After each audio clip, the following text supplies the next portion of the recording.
Welcome. In this video, I'll show you how to see page views here on Mixpanel. All right, so first up, just go ahead and log into your Mixpanel account.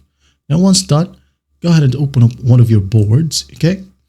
After that, go ahead and click on Add a Content. Click, then go ahead and use Insights Report.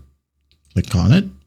Now, in the right panel, you can go ahead and go to the metrics right here. You can go ahead and click on the plus sign. Now in here, just go ahead over to events and just find page view.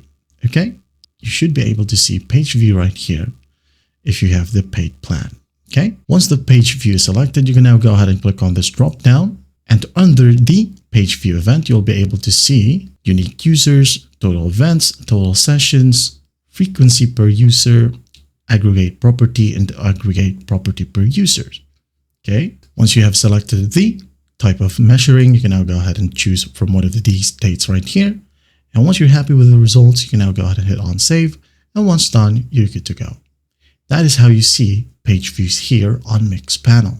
Well, I hope this video helps, and I'll see you in the next one.